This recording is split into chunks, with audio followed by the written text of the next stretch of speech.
Hello दोस्तों, welcome to main point study. I hope आप सारे के सारे ठीक हो। तो आज हम करने वाले हैं चैप्टर नंबर 4 क्लास 10 की लोकतांत्रिक राजनीति का, जिसका नाम है जी लिंग, जाति और धर्म। और हम करने वाले हैं जिसके मोस्ट इंपॉर्टेंट क्वेश्चन। ये सारे के सारे पीवाई क्यूज है। मैं आपको बता दूं, मैंने हर एक चैप्टर के मोस्ट इंपॉर्टेंट क्वेश्चन डाले हैं। आप सीधा आओगे ना प्लेलिस्ट पे, मेन पॉइंट स्टडी पे आओगे, प्लेलिस्ट पे आओगे, नीचे की तरफ आओगे तो यहाँ पर आपको सारे के सारे चैप्टर मिल जाएंगे, चैप्टर की वीडियो मिल जाएगी, चैप्टर के मोस्ट इंपॉर्टेंट क्वेश्चन मिल जाएंगे और चैप्टर के एमसीक्यू मिल जाएंगे। बस एक ही ऐसा चैप्टर है जिसकी वीडियो मैंने डाली नहीं डाली, वो यही है, जेंडर रिलीजन कास्ट। बच्चों ने बोला कि सर आप इसकी मोस्ट इंपॉर्टेंट क्वेश्चन की वीडियो तो डाल दो, तो मैं इसके मोस्ट इंपॉर्टेंट क्वेश्चन की वीडियो डाल रहा हूँ। और डोंट वरी, ये जो चैप्टर है अभी तो नहीं, बट बाद में ये चैप्टर भी अपलोड कर दूंगा मैं विद नोट्स, ठीक है। बट इसके मोस्ट इंपॉर्टेंट क्वेश्चन मैं आपको दे देता हूँ ताकि एग्जाम में आपको कोई दिक्कत ना हो। और मैं आपको क्लियरली बता रहा हूँ, टेंशन लेने की जरूरत नहीं है। जो क्वेश्चन दे रखे हैं ना वही करके जाना, आपको कोई भी दिक्कत नहीं आएगी, ठीक है। चलो जी शुरू करते हैं। एंड एक और बात, जैसे मैंने बताया कि मैं वीडियो भी डाल चुका हूँ, तो जैसे कि आप एक और बात, जो मैंने मैप वगैरह की वीडियो डाली है, अर्थशास्त्र के सारे जो पूरी की पूरी बुक है उसके मोस्ट इंपॉर्टेंट क्वेश्चन की वीडियो डाली है, हमारे इतिहास के सारे चैप्टर की, और लोकतांत्रिक के पहला और दूसरे चैप्टर के मोस्ट इंपॉर्टेंट क्वेश्चन डाले हैं। ये तीसरा जो है जेंडर रिलीजन कास्ट, उसकी मैं डाल रहा हूँ, ठीक है। चलो ये शुरुआत कर देते हैं। तुम्हारा पहला क्वेश्चन है कि राजनीति में धर्म का सकारात्मक, पहले तो है ना मैं थोड़ा सा ओवरव्यू दे देता हूँ ताकि आपको इस चैप्टर में कोई दिक्कत ना हो। लिंग, धर्म और जाति चैप्टर का नाम है। तो बेसिकली इस चैप्टर में हम यही पढ़ेंगे कि पॉलिटिक्स के अंदर लिंग यानी जेंडर का कैसे यूज होता है, धर्म का कैसे यूज होता है और जाति का कैसे यूज होता है। पहली बात तो मैं आपको बता दूं, लिंग यानी जेंडर बेसिकली एक ऐसा जेंडर है जिसको डिस्क्रिमिनेशन फेस करना पड़ता है सोसाइटी में भी और पॉलिटिक्स में भी। वो है जी विमेंस। विमेंस का पार्टिसिपेशन पॉलिटिक्स में बहुत कम है और उनको वैसे भी बहुत सारी प्रॉब्लम फेस करनी पड़ती है। एंड वो प्रॉब्लम तब तक खत्म नहीं होगी जब तक उनका पार्टिसिपेशन पॉलिटिक्स में नहीं बढ़ेगा। तो वुमेन्स का पार्टिसिपेशन अगर पॉलिटिक्स में बढ़ेगा तो ये एक अच्छा कदम है। तो यानी हमें ये बात समझ आई कि अगर लिंग की यानी जेंडर की, विमेन्स की बातें पॉलिटिक्स में होगी तो ये अच्छी बात है, ठीक है। लेकिन अगर धर्म की बात करी जाए तो धर्म का भी वैसे पॉलिटिक्स में आप पॉजिटिव भी यूज कर सकते हो। बहुत सारे लोग हैं जो नेगेटिव सोच रखते हैं और कुछ लोग ऐसे भी हैं जो कॉम्युनल सोच रखते हैं। अभी कॉम्युनल के बारे में बात करेंगे आगे, नीचे एक टॉपिक आएगा। कॉम्युनल सोच वाले वो लोग होते हैं जो बोलते हैं बस मेरा ही धर्म है, बाकी जो है वो सारे खराब लोग हैं, मेरा ही धर्म सबसे ऊपर है, बाकी धर्म के लोग सबसे नीचे हैं, ठीक है जी। चलो, और पॉलिटिक्स की भी, जाति की भी बातें करेंगे कि जाति का यूज़ कैसे किया जाता है पॉलिटिक्स में। आपको पता है बहुत सारे लोग जो है जीतने के लिए ऐसे ही जैसे कि बहुत सारे आपने देखे होंगे, जैसे एक इलाका है जहाँ पर यादव कम्युनिटी ज़्यादा रहती है। अब मैंने यादव बोल दिया, इसका मतलब ये नहीं है कि मैं स्टीरियोटाइप कर रहा हूँ। मेरे दिमाग में एकदम से यादव इसलिए आ गया क्योंकि मेरे दोस्त है ना यादव, तो एकदम से यादव आ गया। तो ऐसा कुछ नहीं है कि मैं कुछ वो कर रहा हूँ, बट दिमाग में आ गया तो इसलिए मैंने बोल, तो दिल पे नहीं लेना यार, ठीक है जी। तो जैसे किसी एरिया में यादव कम्युनिटी के लोग ज़्यादा रहते हैं तो जो बंदा खड़ा करेंगी पॉलिटिकल पार्टी वो भी यादव ही खड़ा करेगी। ऑब्वियस सी बात है, ये अच्छी बात भी है कि उनके लिए काम कर रही है। बट ये बुरी बात ऐसे है कि मान लो कोई ऐसा लीडर आ गया जो ये बोलता है नहीं मैं तो सिर्फ एक ही कम्युनिटी के लिए काम करूंगा, बाकी के लिए नहीं करूंगा, तो ये दिक्कत बन जाएगी। तो पॉलिटिक्स में जाति का यूज पॉजिटिव भी हो सकता है और नेगेटिव भी हो सकता है, ठीक है जी। चलो अब इस चैप्टर के मोस्ट इंपॉर्टेंट क्वेश्चन करने वाले हैं जिससे आपको क्लियर होता जाए। चलो पहला क्वेश्चन है कि धर्म का जो यूज है हम सकारात्मक रूप से कैसे कर सकते हैं, क्या क्या चीजें जो है वो हमें मतलब हम धर्म का कैसे यूज कर सकते हैं पॉलिटिक्स में पॉजिटिव वे में। आपको पता है पॉलिटिक्स के अंदर अगर रिलीजन की बात होती है तो ये नेगेटिव होता है हमेशा, बट पॉजिटिवली हम धर्म का कैसे यूज कर सकते हैं। आपको पता है कि पहली बात तो ये लिखी है कि हमें धार्मिक समुदाय के रूप में अपनी मांगे उठानी चाहिए। एक एक धार्मिक यानी जैसे कि मैं आपको एग्जाम्पल देता हूँ, ठीक है जी। जैसे कि ये एग्जाम्पल मेरे को इसलिए आता है क्योंकि अभी ये चल रहा है, ठीक है। तो बहुत सारे आपको पता है बड़े बड़े मंदिर जो है वो गवर्नमेंट के कंट्रोल में है, ये बात आई होप आपको पता होगी।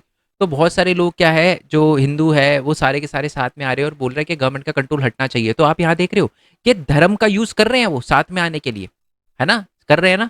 तो एक तरह से यही बात लिखी हुई है कि धर्म का यूज कर सकते हो आप पॉलिटिक्स में चेंज लाने के लिए, मतलब कहीं ना कहीं धर्म का यूज किया जा रहा है जो कि एक अच्छी बात है, मतलब कोई गलत नहीं बोल रहा मतलब। बट एक बात हमें ध्यान रखनी चाहिए कि पॉलिटिक्स के अंदर मतलब दूसरे धर्म के बारे में, जैसे कि मान लो आप किसी पर्टिकुलर रीजन के बारे में अपने अपने धर्म के अच्छे के बारे में बात कर रहे हो, तो ये भी ध्यान रखना चाहिए कि दूसरे धर्म के बारे में कुछ गलत ना निकल जाए या कुछ गलत ना बोल दो, ठीक है जी। क्लियर हो गया ये बात, आई होप ये आपको क्लियर हो। नेक्स्ट पॉइंट की बात करते हैं कि राजनीतिक जो नेताओं को यह भी सुनिश्चित करना चाहिए कि धर्म का उपयोग उत्पीड़न और भेदभाव के माध्यम के रूप में ना किया जाए।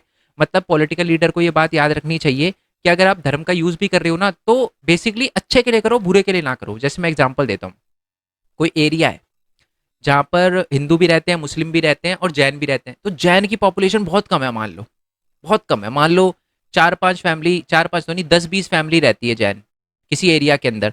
तो उनके साथ कुछ गलत ना हो, उनके साथ भेदभाव ना हो, तो उनके लिए आप काम करो।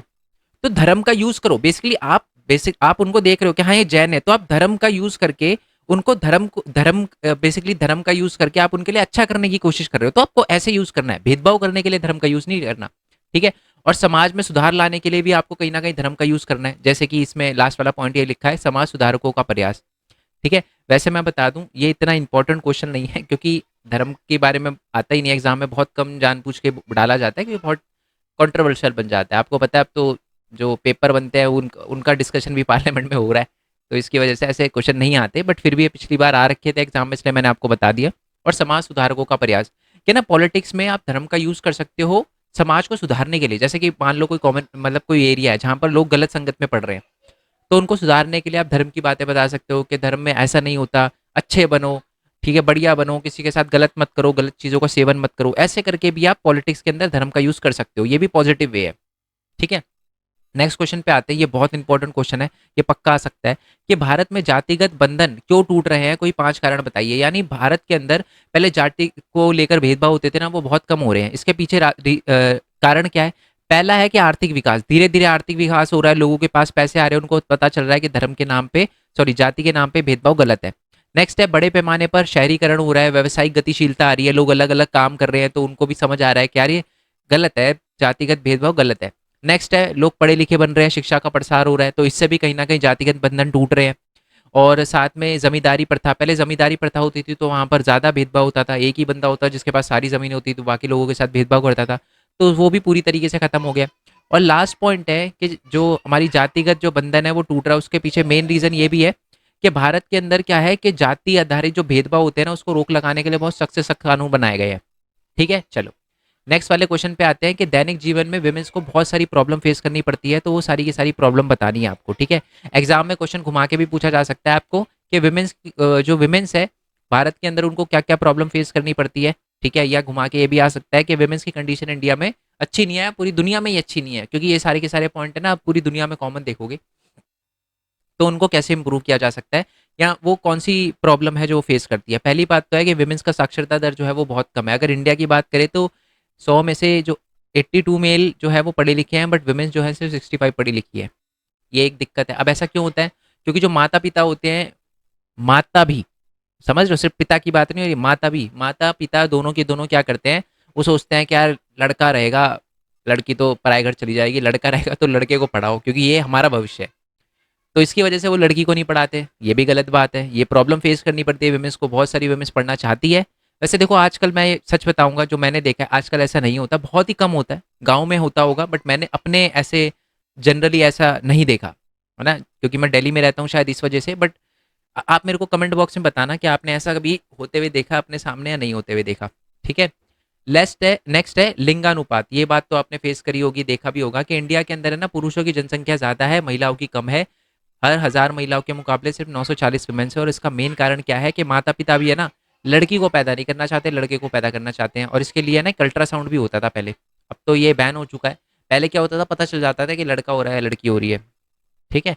नेक्स्ट वाले क्वेश्चन की बात करते हैं, और ये भी एक बहुत बड़ी दिक्कत है विमेंस को फेस करनी पड़ती है ना। नेक्स्ट है अवैतनिक कार्य। तो अधिक वेतन पाने वाले जो पुरुष की तुलना में उच्च वेतन पाने वाली महिलाओं का अनुपात बहुत कम है। हालांकि औसतन भारतीय महिलाएं प्रतिदिन पुरुषों के मुकाबले ज़्यादा काम करती है। मतलब इसका मैं एग्जांपल देता हूँ आपको, अगर आपके आसपास कहीं घर बन रहा हो ना, वहाँ पर आप जाओगे, आप देखोगे बहुत सारी फीमेल्स भी काम कर रही होगी, बहुत सारे मैन भी काम कर रहे होंगे, दिहाड़ी मिलती है उनको डेली की काम करने की।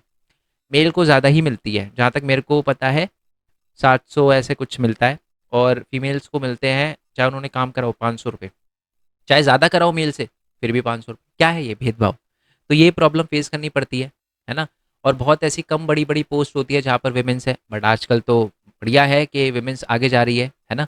जैसे मैंने बोला, अब मैंने ये सारी की सारी चीज़ें जो मैं पढ़ रहा हूँ, मैंने आसपास अपने होते हुए नहीं देखी, घरेलू हिंसा होते हुए देखी है। ये लिखा हुआ है घरेलू हिंसा वाला पॉइंट, ये तो देखा है मैंने। घरेलू हिंसा का भी सामना करना पड़ता है ना, बंद दरवाजे के पीछे शिकार होना पड़ता है, शिकार होती है महिला, शिकार होना पड़ता है, ये गलत वर्ड यूज़ किया मैंने, ये नहीं करना चाहिए मेरे को, बट ये होता है। देखो अब मैं बोल दूँ नहीं होता जी, घरेलू हिंसा तो होती नहीं है, तो गलत बात है, होता है, घरेलू हिंसा होती है, वायलेंस आपने कभी ना कभी देखा होगा, अपनी फैमिली में नहीं तो बाहर कहीं ना कहीं देखा होगा। और नेक्स्ट है कन्या भ्रूण हत्या। यानी पहले क्या होता था, लड़की मतलब जो प्रेग्नेंट लेडी होती थी उनका अल्ट्रासाउंड होता था, पता चल जाता है लड़की हो रही है लड़का हो रही है, और लड़की होती थी उसको पेट में मार दिया जाता था, तो ये भी गलत है। ठीक है? तो ये कुछ ऐसी चीज़ें हैं जो वुमेन्स को फेस करनी पड़ती है, और बाकी बहुत सारी चीज़ें तो लिखी भी नहीं है। डेली हरासमेंट होता है, छेड़छाड़, ये फलाना फलाना फलाना फलाना। ठीक है जी। चलो नेक्स्ट क्वेश्चन पे आते हैं। चुनावी राजनीति में जाति के अलावा और अन्य कारक जो महत्वपूर्ण है वो बताने हैं। जाति के अलावा और कौन कौन सी चीज़ें हैं जो मैटर करती है? तो पहली बात तो यह है कि बहुत सारे ऐसे भी नेता हैं, ऐसे भी लोग हैं जो है ना अपने धर्म या जाति से उठकर कभी कभार क्या करते हैं, किसी, जैसे कि मान लो, अब मैं यार एग्जाम्पल भी तो नहीं दे सकता ये टॉपिक ही ऐसा है ना, कहीं पता चले कि लोग सेंटी हो गए कमेंट बॉक्स में कि भाई यार ये क्या बोल दिया आपने, है ना। तो देखो सिंपल इसको समझो आप। बहुत सारे लोग क्या होते हैं कि वो अपनी जाति नहीं देखते, अपना धर्म नहीं देखते, वो उससे उठकर वोट देते हैं। जैसे कि मान लो मैं समझा दूं, किसी एरिया में, यार अब मैं यादव का लेने वाला था, फिर चलो ले लेते हैं, मेरा दोस्त ही है, कोई दिक्कत नहीं है, बुरा नहीं मानेंगे, अच्छे लोग होते हैं। मान लो किसी एरिया में यादव कम्युनिटी के लोग ज़्यादा रहते हैं, ठीक है, लीडर भी यादव खड़ा हुआ, ठीक है, और एक दूसरा लीडर भी खड़ा हुआ, वो कोई और कम्युनिटी का है, ठीक है, मतलब कोई भी हो सकता है, गुर्जर है या कोई भी हो सकता है, ठीक है, और मेरा दोस्त है, मेरा दोस्त गुर्जर को वोट दे रहा है, ठीक है, क्योंकि उसकी मान लो गुर्जर की पार्टी ए है और उसे वो पार्टी अच्छी लगती है, तो आपने देखा जाति से उठकर उसने वोट दिया। वो चाहता तो यादव को वोट दे सकता था, बट उसने गुर्जर को वोट दिया, है ना। दिल पे नहीं लेना, ये एग्जाम्पल है, ये बात ठीक है, कहीं आप ले जाओ दिल पे, ऐसा नहीं करना। नेक्स्ट पॉइंट पे बात करते हैं। एक ही जाति के लोग की आर्थिक स्थिति के आधार पर अलग अलग हित होते हैं। मतलब एक ही, कभी कभार क्या होता है, एक ही जाति के लोग आर्थिक स्थिति के आधार पर अलग अलग हित हो सकते हैं। जैसे कि मान लो एक ही जाति के लोग हैं, एक अमीर है एक गरीब है, आप देखो दोनों अलग अलग पार्टी को वोट देंगे, तो ये भी इंपॉर्टेंट है। तो यानी लोग हमेशा जाति के नाम पे वोट नहीं देते। नेक्स्ट है कि सरकार के प्रदर्शन के बारे में लोगों का आकलन, और ऋणदाता यानी ये वोट देने वाले, ठीक है, ऋणदाताओं की लोकप्रिय रेटिंग मायने रखती है, अक्सर चुनाव परिणाम निर्धारित करती है। मतलब क्या होता है, बहुत सारे लोगों का परसेप्शन भी होता है, ठीक है, अलग अलग लोगों की अलग अलग सोच होती है, ठीक है, वो जाति के आधार पे नहीं देखते, वो देखते हैं कि यार ये पार्टी ने अच्छा काम किया नहीं किया। अब मान लो मेरे लिए कोई अच्छा काम है, दूसरे के लिए वो बोल दे कि नहीं यार मेरे को तो यही चीज़ खराब लग रही है जो तू अच्छा बोल रहा है ना। तो ये भी चीज़ है। तो ये कुछ ऐसे पॉइंट है जो जाति से अलग मायने रखते हैं पॉलिटिक्स के अंदर, ठीक है। नेक्स्ट वाले क्वेश्चन पे आते हैं, लिंग विभाजन। ये बहुत बढ़िया क्वेश्चन है, इंपॉर्टेंट है, ध्यान से सुनना, है बुक का भी है, ये क्वेश्चन बुक में भी लिखा हुआ है और टॉपिक है ये। तो लिंग विभाजन जीव विज्ञान पर नहीं बल्कि सामाजिक अपेक्षाओं और रूढ़िवादी पर आधारित है, ठीक है। एग्जाम्पल बड़ा सिंपल है। घर में कपड़े धोने का काम, खाना बनाने का काम, ये सारे का सारा काम फीमेल का होता है। क्या मेल खाना नहीं बना सकता? अच्छा, बल्कि आप बड़े बड़े रेस्टोरेंट में जाओगे तो आपको सारे मेल मिलेंगे, सारे मेल मिलेंगे खाना बनाने, और वो भी तगड़ा खाना बनाते हैं। बट ये रूढ़िवादी सोच है कि तो घर में तो यार फीमेल ही बनाएगी, है ना। तो ये बेसिकली जो लिंग विभाजन होता है, लिंग विभाजन का मतलब होता है कि जब जेंडर को देख के काम को डिसाइड किया जाता है। अभी मैं आपसे बोलूँ, आप देखना, आप खुद ही डिसाइड करना। अभी मैं बोलूँ कि आपको घर में कपड़े नहीं मिल रहे, आपका मान लो आपकी कोई इंपॉर्टेंट चीज़ है वो नहीं मिल रही, आप किसको बुलाओगे पहले, मम्मी को या पापा को? मम्मी को बुलाओगे, पापा तो फिर गुद्दी वुद्दी भी नाप सकते हैं, है ना? उनसे ऐसे बात करोगे कि यार ढूंढ के दे दो, है ना। तो समझ रहे हो आप, ये लिंग विभाजन है। अब इसका इसका बायोलॉजी से कोई लेना देना नहीं है, ठीक है। जैसे कि मान लो, जैसे कि मैंने बोला कि सिलेंडर फिट करना है ना, मान लो आपके घर में गैस सिलेंडर आता है, उसको फिट करना है, किसको बुलाओगे आप? मदर को या फादर को? आप बोलोगे सर फादर को बुलाएं, क्या फीमेल नहीं कर सकती? बिल्कुल कर सकती है। मेरे घर पे तो मेरी दादी जी करती है कभी कभार, है ना।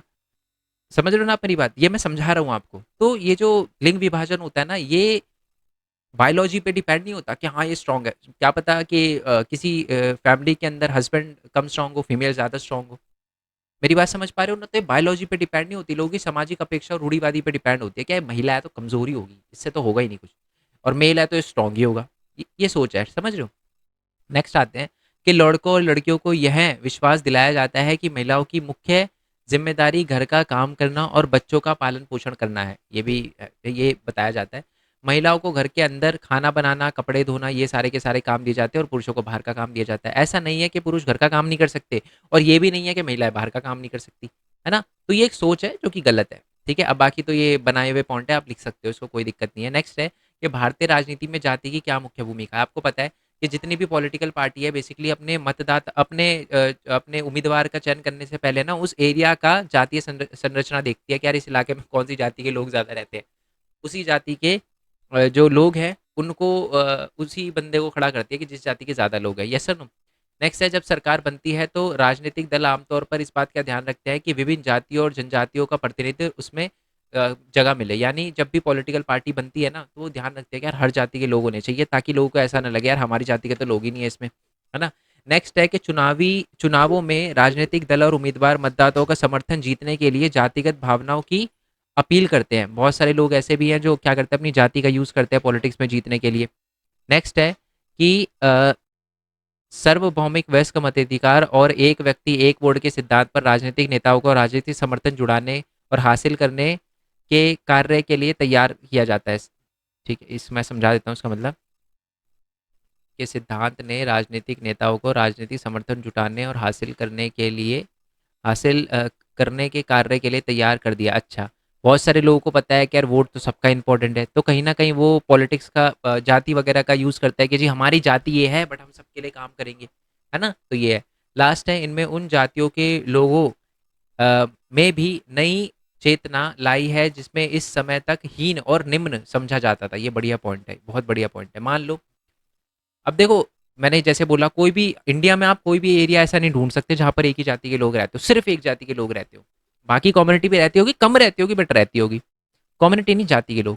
तो अब मान लो कि कोई पॉलिटिशियन है, वो एक जाति से आता है बट उसको दोनों के वोट चाहिए, तो वो पहले जिनको गलत कहता था कि यार ये तो गंदे लोग हैं, उन्हीं के साथ बैठ के खाना खा रहा है, पानी पी रहा है ना? जिनको बोलता था कि इनके घर में मत जाना, आज उन्हीं के साथ बैठा हुआ है। ये कितनी अच्छी बात है, मेरी बात समझ रहे हो? तो जिन लोगों को पहले वो हीन नज़रों से देखता था, अब उनको बराबरी की नज़रों से देखता है। तो ये एक अच्छा, एक पॉजिटिव वे है, पॉजिटिव तरीका है। क्योंकि देखो यार, इंसान है ना? अब सेम ही है, 2 कान हैं, 1 नाक है, 2 आँखें हैं, बॉडी है, हाथ-पैर है, अब सब कुछ सेम है। तो ये कहना कि यार ये इसके घर मत जाओ, इसका पानी मत, ये तो गलत है ना? नेक्स्ट आ जाते हैं, राजनीति में संप्रदायों की विभिन्न रूपों से व्याख्या कीजिए। ठीक है? तो राजनीति में आपको, अच्छा, सांप्रदायिकता क्या होती है ये मैं आपको बता देता हूँ। सांप्रदायिकता का मतलब ऊपर मैंने आपको बताया ना, कम्युनल माइंडसेट के लोग, ये कैसे लोग होते हैं, ये बता ही चुका हूँ मैं आपको। ये कहते हैं हमारा ही धर्म है भाई, बाकी सारे जीरो, सारे खराब धर्म, हमारा ही धर्म सबसे ज्यादा श्रेष्ठ है, महंगी बातचीत है हमारे धर्म की, बाकी लोग सारे बेवकूफ है। ये कहते हैं कि जी हमारे ही धर्म का बोलबाला होना चाहिए, है ना? बाकी की बातें ही मत सुनो। ये ऐसे लोग होते हैं, ये सांप्रदायिक लोग होते हैं, ठीक है? और इनकी वजह से हिंसा और ये नरसंहार बहुत ज़्यादा बढ़ता है। इसका एग्जाम्पल नहीं लूंगा, बस टॉपिक वापिस समझा देता हूँ मैं आपको, ठीक है? आ जाते हैं, नेक्स्ट है कि धार्मिक पूर्वाग्रह, धार्मिक समुदायों की रूढ़ियाँ और अन्य धर्मों पर अपने धर्म की चेष्टा पर विश्वास। मतलब ये बोला जाता है कि वो क्या करते हैं, पहले से ही धार्मिक पूर्वाग्रह बना लेते हैं कि यार ये तो इस धर्म का है, ये तो ऐसा ही होगा। मेरी बात समझ पा रहे हो?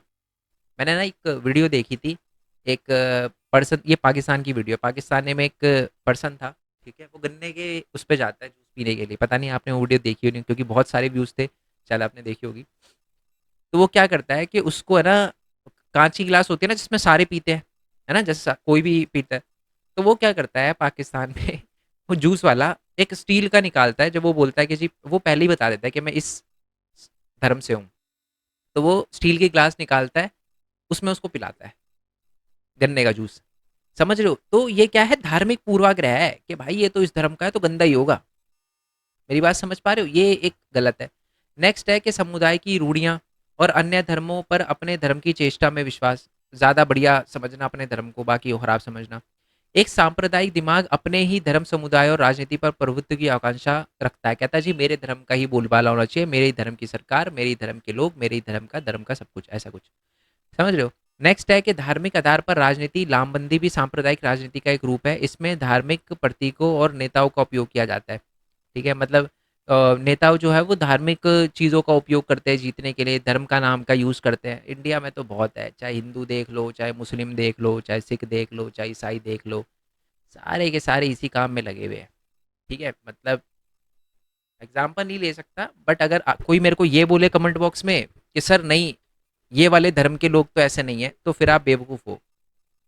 सॉरी टू से, हर धर्म में मैं आपको बता दूं, इंडिया की जो पॉलिटिक्स है ना, अगर रिलीजन की बात करें ना, तो हर रिलीजन में ऐसे, हर पॉलिटिकल पार्टी में कुछ ऐसे लोग होते हैं जो सांप्रदायिक है, साफ दिखता है।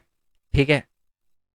तो कभी भी, है ना, जब आप किसी पॉलिटिकल पार्टी के बारे में बोलो तो पर्टिकुलर चीज़ के बारे में बोला करो। मेरी कहने का मतलब ये है कि मान लो कोई चीज़ है, मान लो एक पार्टी है, एग्जाम्पल कोई भी पार्टी है, ठीक है, पार्टी ए है, उसने क्या अच्छा काम करा है, क्या बुरा काम करा है, उस पर बात करो। ठीक है, कि ये जी ये वाली चीज़ है मेरे को अच्छी लगती है, ये चीज़ बेकार लगती है, क्योंकि खराब तो सारी है। झूठ क्यों बोलूं मैं। समझ रहे हो, हम अंधी प्रजा में काना राजा ढूंढ रहे हैं। ठीक है, तो सही कोई भी नहीं है, सारी ही पार्टी में बहुत सारी दिक्कतें हैं, बट कुछ कुछ के काम अच्छे होते हैं, कुछ के काम बुरे होते हैं। अब मेरे को कोई चीज़ अच्छी लगती है, क्या पता आपको बेकार लगे, है ना। यार ये चैप्टर ऐसा है ना यार, ये दिक्कत कर देगा मेरे लिए। नेक्स्ट पॉइंट पे आते हैं, धार्मिक आधार पर। बट आई होप आपको समझ आ रहा हो, वैसे तो कोई ऐसी चीज़ है नहीं। देखो, जानना भी जरूरी है पॉलिटिक्स के बारे में, ज्ञान नहीं दूंगा, इंपॉर्टेंट क्वेश्चन की बात करेंगे, एग्जाम है बच्चों का। चलो, नेक्स्ट पॉइंट है कि एक सांप्रदायिक दिमाग अपने ही धर्म के समुदाय और उसका बोलबाला रखता है, आकांक्षा रखता है कि मेरे धर्म के लोग पॉलिटिकल में होने चाहिए। और दूसरा है कि ये क्या करते हैं, धर्म का यूज करते हैं जीतने के लिए, सांप्रदायिक राजनीति का स्वरूप देते हैं। नेक्स्ट है, सांप्रदायिक राजनीति कभी कभी सांप्रदायिक हिंसा, नरसंहार, दंगों में का भी रूप ले लेती है ना। जब ऐसे लोग बढ़ जाते हैं तो फिर वो दंगे करते हैं कि जी नहीं, हमारा ही धर्म बेस्ट है, हम ही बेस्ट है, फिर वो दंगों पे उतर जाते हैं, है ना। बहुत सारे लोग आपने देखे होंगे, इंडिया में जो दंगे होते हैं उसमें भी कहीं ना कहीं यही एक सोच है, एक सांप्रदायिक सोच है, जिसमें ये समझा जाता है ना कि मेरा धर्म बढ़िया बढ़िया, बाकी के धर्म खराब, बाकी बेवकूफ़, मैं ही अच्छा इंसान। ठीक है, चलो जी, नेक्स्ट वाले क्वेश्चन पे आते हैं कि जाति और राजनीति के बीच में संबंध के सकारात्मक और नकारात्मक पहलू बताओ। बहुत ही ज़्यादा इंपॉर्टेंट क्वेश्चन है कि जाति और पॉलिटिक्स, जाति में जब पॉलिटिक्स का यूज़ किया जाता है, पॉलिटिक्स में जब जाति का यूज़ किया जाता है, तो ये पॉजिटिव कैसे है कि जो दलित है, ओबीसी है, जिनकी बात पहले नहीं सुनी जाती थी, अब उनकी बात सुनी जाती है। नेक्स्ट है, कई संगठन जाति के खिलाफ भेदभाव को समाप्त करने की भी मांग करते हैं, है ना, ये अच्छी बात है। बहुत सारे ऐसे संगठन है, बहुत सारी ऐसी पॉलिटिकल पार्टी भी है जो कहती है जाति के नाम पे भेदभाव नहीं होना चाहिए। एक टाइम पे भेदभाव होता था, बट अब वो बोल रहे भेदभाव नहीं होना चाहिए, जबकि वो सो कॉल्ड फॉरवर्ड कास्ट से आते हैं, बट फिर भी वो ये बात बोल रहे हैं। कितनी अच्छी बात है, क्योंकि उनको पता है वोट चाहिए भाई, है ना। और वैसे भी अगर वो चाहते हैं कि ना हो भेदभाव, तो ये भी कितनी अच्छी बात है, समाज बदल रहा है इससे। नेक्स्ट पॉइंट है कि इसका नेगेटिव पहलू क्या है। नेगेटिव पहलू क्या है कि जातिगत पहचान पर आधारित राजनीति लोकतंत्र के लिए स्वस्थ नहीं है ना। जाति के नाम पे ही अगर हम हमेशा देखते रहेंगे कि यार इसकी जाति है, इस इलाके में इस जाति के लोग ज़्यादा हैं, मेरी जाति है मैं इसको वोट दूं, तो एक नेगेटिव चीज़ भी है। दूसरा, यह गरीब विकास यह गरीबी, विकास और भ्रष्टाचार जैसे अन्य गंभीर मुद्दों से ध्यान भटका देता है। बस ये देखो यार मेरी जाति क्या है ना। ये मत देखो कि जी वो विकास कर रहा है नहीं कर रहा, वो भ्रष्टाचारी है नहीं है, ये नहीं देखना। ये एक बहुत बड़ी दिक्कत बन जाती है, और कुछ मामलों में जाति विभाजन तनाव, संघर्ष और यहाँ तक कि हिंसा का कारण भी बन जाता है, और कभी कभार जाति के नाम पे फिर लड़ाई भी हो जाती है। अब बात करते हैं, भारत के धर्मनिरपेक्ष राज्य की मुख्य विशेषता बताओ। लिख लो ये वाला क्वेश्चन, एग्जाम में मिलेगा। क्वेश्चन क्या है कि भारत एक धर्मनिरपेक्ष देश है। धर्मनिरपेक्ष देश का क्या मतलब होता है, जिसका कोई अपना धर्म ना हो, जिस देश का कोई अपना धर्म ना हो, जिसका इसका क्या मतलब है। जैसे कि अगर मैं पड़ोसी कंट्री की बात करूँ तो इस कंट्री का नाम है इस्लामिक रिपब्लिक ऑफ पाकिस्तान, है ना। बट क्या तो इसका मतलब क्या वो धर्मनिरपेक्ष देश है, the answer is no. But India एक धर्मनिरपेक्ष देश है, क्योंकि इंडिया का कोई ऑफिशियल रिलीजन नहीं है। इंडिया का ऑफिशियल नाम जो है वो है रिपब्लिक ऑफ इंडिया। यस और नो, मेरी बात समझ पा रहे हो। तो इंडिया एक रिपब्लिक कंट्री है, रिपब्लिक ऑफ इंडिया है। यस और नो। तो धर्मनिरपेक्ष वो होते हैं जिसका कोई अपना, जिसका कोई रिलीजन नहीं होता ना। हमारा इंडिया क्या कहते हैं, भगवत गीता पे चलता है, ना ही कुरान पे चलता है, ना ही बाइबल पे चलता है, और ना ही त्रिपिटक पे चलता है। अब बच्चों को त्रिपिटक भी नहीं पता होगा क्या होता है, बट ठीक है ना, किसी पे भी नहीं चलता हमारा धर्म, है ना। हमारा भारत जो है वो एक धर्मनिरपेक्ष देश है। ओके, ये किसी धर्म पर आधारित नहीं होता, इसकी पहली विशेषता ये है। भारत में धर्म की स्वतंत्रता अर्थात व्यक्ति और समुदाय दोनों के लिए धर्म की स्वतंत्रता है। किसी धर्म को मानो, किसी धर्म को ना मानो, ये आपकी चॉइस है ना। किसी को भी मानो या किसी को भी मत मानो, ये आपकी चॉइस है। ये देता है भारत धर्मनिरपेक्ष देश की ये विशेषता। नेक्स्ट है कि संविधान में धर्म के आधार पर भेदभाव पर भी रोक है। ठीक है, कि आप किसी भी लोगों को धर्म के नाम पे भेदभाव नहीं कर सकते कि जी तेरी जात, तेरा तेरा धर्म ये है, तू नहीं कर सकता, या तेरा धर्म ये है, तू आ सकता है, तू नहीं, ये नहीं कर सकते आप। हाँ, चलो। नेक्स्ट है कि धर्म हमारे देश में राजनीतिक व्यवस्था को किस प्रकार प्रभावित कर रहा है। तो गांधी जी ने एक बोला था ये बात, कि ना इंडिया के अंदर राजनीति को पॉलिटिक्स से धर्म को पॉलिटिक्स से अलग नहीं किया जाता। ऑल दो उन्होंने ये बात पॉजिटिव वे में बोली थी। उन्होंने बोला था हर धर्म में कुछ अच्छी बातें हैं और उनको पॉलिटिक्स में लेकर आना चाहिए। जो भी नैतिक मूल्य है, झूठ ना बोलना, गलत ना करना, किसी के साथ भी बुरा बुरा कुछ ना करना, ये चीज़ें हमें पॉलिटिक्स में लेकर आनी चाहिए। तो उन्होंने पॉजिटिव में बोला था, बट धर्म के नाम पे फिर गलत भी हो रहा है ना? ये भी गलत वाला भी पॉइंट लिखा है कि कहीं ना कहीं उत्पीड़न हो रहा है, लड़ाइयाँ हो रही है, धार्मिक समुदाय आपस में लड़ रहे हैं। तो ये भी एक चीज़ है, ये ऊपर वाली पॉजिटिव थी, ये वाली नेगेटिव थी, है ना? सरकार उनकी सुरक्षा के लिए विशेष कदम उठा सकती है। मतलब ये वही बता रखे कि जिनके साथ गलत हो रहा है, जिनके साथ भेदभाव हो रहा है धर्म के नाम पे, सारी की सारी चीज़ें। मान लीजिए कोई राजनेता धर्म आधारित पर वोट मांगता है, तो ये लोकतंत्र के लिए गलत कैसे है? देखो, धर्म आधारित अगर वो वोट मांग रहा है, तो क्योंकि भारत एक धर्मनिरपेक्ष देश है, तो इसमें धर्म से आधारित वोट नहीं होना चाहिए। उनका ये काम जो है ये गलत माना जाएगा। क्यों? क्योंकि वो सामाजिक मतभेदों का फ़ायदा उठा रहा है। उसे पता है यार इस इलाके में इस कम्युनिटी, इस धर्म के लोग ज़्यादा है, इसके कम है, मैं इसका साथ दूंगा। ये इससे दिक्कतें बढ़ती है। धर्म एक समस्या बन जाता है जब इसे राजनीति में वक्त किया जाता है। मैक्सिमम जब भी पॉलिटिक्स का यूज़, जब भी धर्म का यूज़ किया जाता है ना पॉजिटिव पॉलिटिक्स में, ये नेगेटिव ही होता है। पॉजिटिव बहुत ही कम होता है, बहुत ही कम होता है। ठीक है? मैक्सिमम मैंने नेगेटिव देखा है। ठीक है?